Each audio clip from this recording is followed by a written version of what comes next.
ஒரு குற்றத்தை செய்திருக்கிறான். இதுதான் எங்களுக்கு கோபம். அவன் திமுக இருக்கிறது எங்களுக்கு கோவம் இல்லை. திமுக என்கின்ற கட்சி போர்வை இன்னைக்கு குற்றம் செய்வர்களுக்கு தேவைப்படுகிறது. அங்க இருந்து அப்படியே அமைச்சர் பக்கத்துல போனாவே அந்த லோக்கல் ஸ்டேஷன் ஹவுஸ் ஆபீசருக்கு, கிரைம் கான்ஸ்டபிளுக்கு, இன்டெலிஜென்ஸ் பார்க்கக்கூடிய ஹெட் கான்ஸ்டபிளுக்கு தெரியும், அவன் திமுக அந்த பையன் நல்ல பையன், அமைச்சர் கூடவே சுத்துறானே, அந்த பையன் நம்ம ஸ்டேஷன்ல கூப்பிட்டு ரவுடி பரேட் நடத்தினா நம்மளே வச்சு செஞ்சு தண்ணி இல்லாத காட்டுக்கு மாத்திடுவாங்கன்னு. திமுக என்கின்ற போர்வை இருந்தனால மட்டும்தான் இந்த அக்யூஸ்ட் அந்த பொண்ணு மேல கை வச்சிருக்காங்க. இது வெரி சிம்பிள். இது மூளை இருக்கக்கூடிய, ஆறறிவு இருக்கக்கூடிய எந்த மனிதனுக்கும் கூட தெரியும்.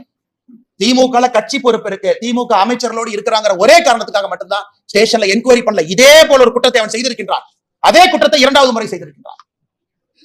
இதுக்கு நீங்க அடிச்சீங்க பாருங்க பெல்டி அமைச்சர்கள்லாம். எஃப்ஐஆர் எப்படி சார் லீக் ஆச்சு? இந்தியா முழுவதுமே crime criminal tracking network system CCTNS எல்லா போலீஸ் ஸ்டேஷனும் இணைக்கப்பட்டிருக்கிறது ஃபைபர் ஆப்டிக் கேபிள்ல. டேட்டா என்ட்ரி பண்ணோடனே மாஸ்டர் சர்வர்